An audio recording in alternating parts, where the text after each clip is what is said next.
One of the best things about using an aftermarket tyre pressure monitoring system like this one is you never need to physically check your tyre pressures, because this device does it for you.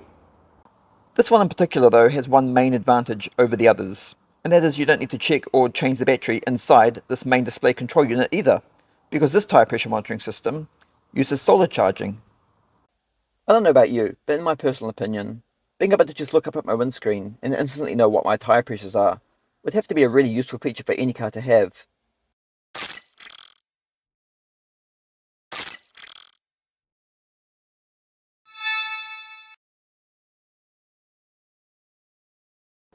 Hey guys, and welcome back to another video.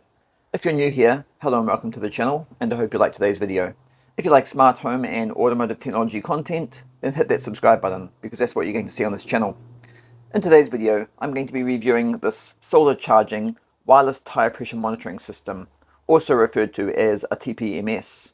This particular model is called the LEP22366, and as you're going to see in today's video, it is actually a pretty cool little device.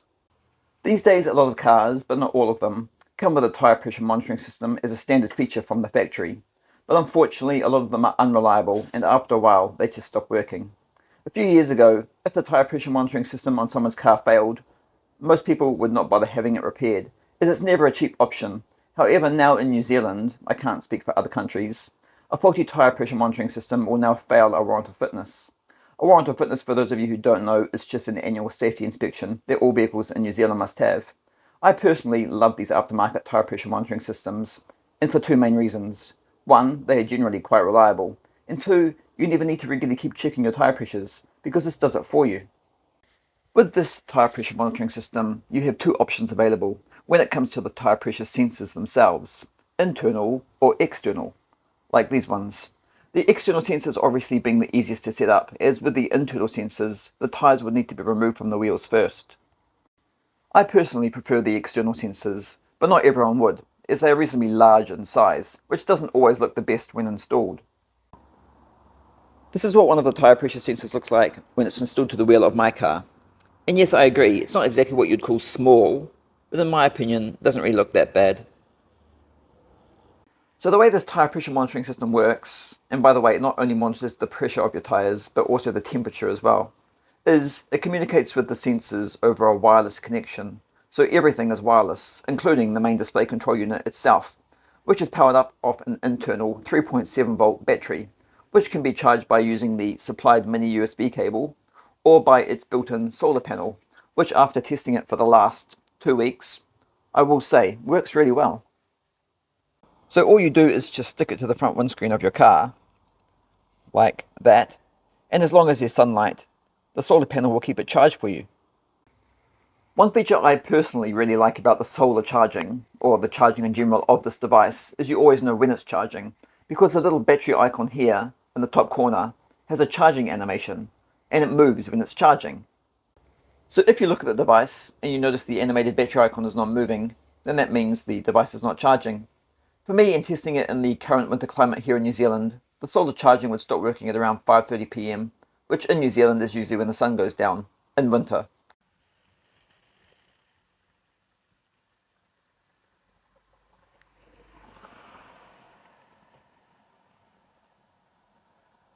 Before 5:30 PM, the solar charging would work all day long, and over the last 2 weeks I have never charged the battery once, nor has it ever got low enough to need charging. As for the tyre sensors themselves, they are also battery powered, and they just use a CR1632 3-volt battery. And yes, the batteries are supplied and fitted to the sensors when you buy the device. As for the battery life, it's documented that they will last approximately 2 years. The last tyre pressure monitoring system I tested was still going strong after 12 months, so hopefully this one is no different.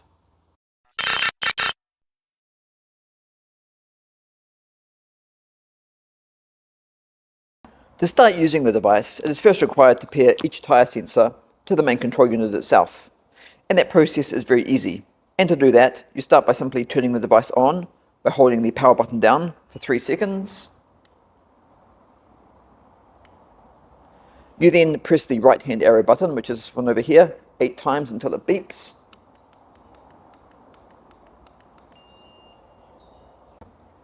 By default, the left front tyre is the one you start with, but I'm doing the left rear in this example, so choose the left rear tyre. And now to pair the tyre sensor to the device, you simply screw it onto the tyre valve.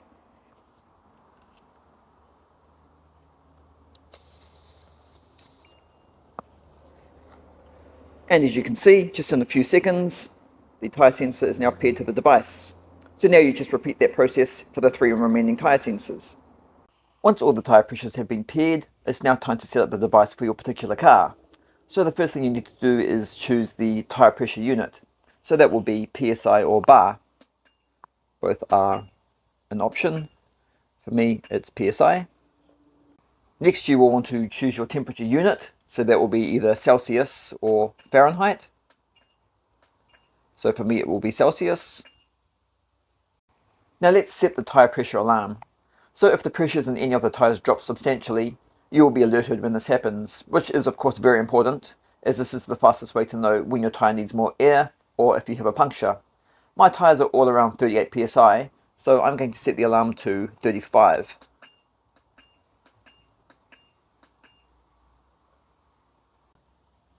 If you want to, you can of course also set a tyre pressure alarm if your tyre pressures are too high. So for example, if you've put too much air into them.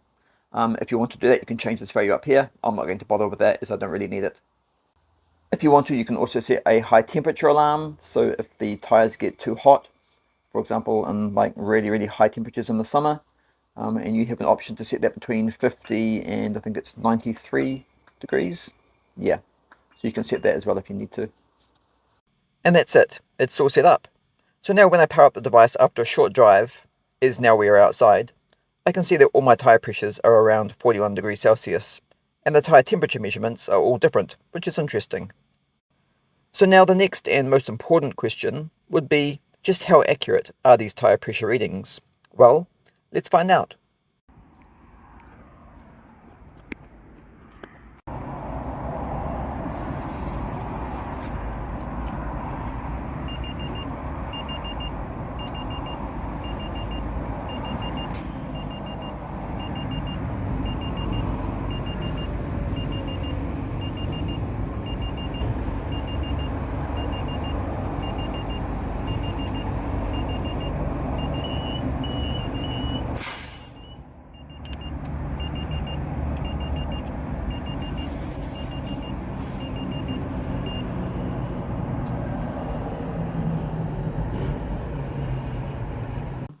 So as you saw by the tyre pressure monitor, it was perfectly accurate.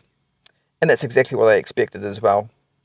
Now there is one thing in my personal opinion that would make this device better, and that is better angle flexibility for the display itself. The swivel arm on the back here is too short, so the device is always slightly pointing downwards towards the floor. Let me put it onto the windscreen so I can show you what I mean. Now I don't know if it looks like that on camera, but it's pointing down towards the floor, because you can't adjust the swivel arm to make it any higher, and that is a little bit frustrating, especially if you're going to mount the display right down at the bottom of the windscreen. However, apart from that, I must admit I really do like this device, and as you've seen, it does work really well. Now something else that a lot of you may be wondering right now is, do you have to manually turn the device on and off every time you want to use it? And the answer is no. The physical display itself will turn off after 3 minutes, if you're not driving the car.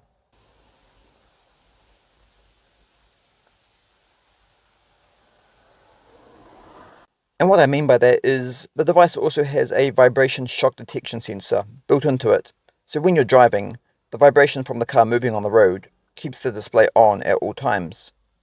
When stopped for a time longer than 3 minutes, and if you're not going to be continuing to drive, a simple and gentle tap on the device with your finger at any time will turn it back on again, if you need to view it.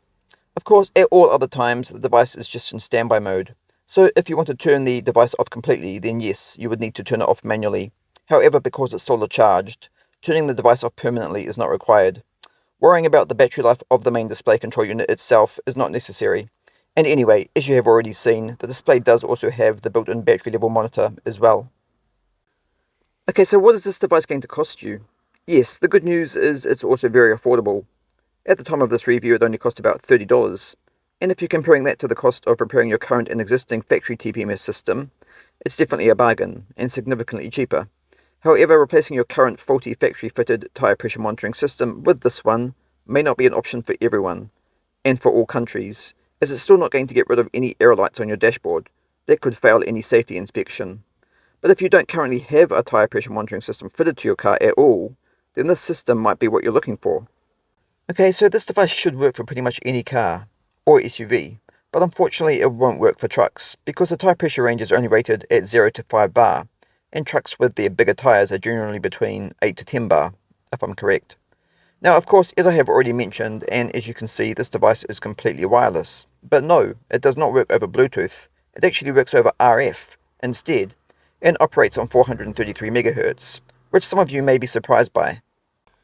So anyway guys, that is how the solar charging wireless tyre pressure monitor system works, and I personally really like it. The overall size of the device is also relatively small and compact. The solar panel itself is the largest part, and that only measures at 10 centimeters long by 5 centimeters wide. So finding somewhere on your windscreen that is out of the way to mount it shouldn't be a problem. Okay, so I think I have finally found the perfect place to mount this device in the Alfa Romeo, and that's right up here by the rear view mirror. Anyway guys, that brings us to the end of another video, and thank you so much for watching.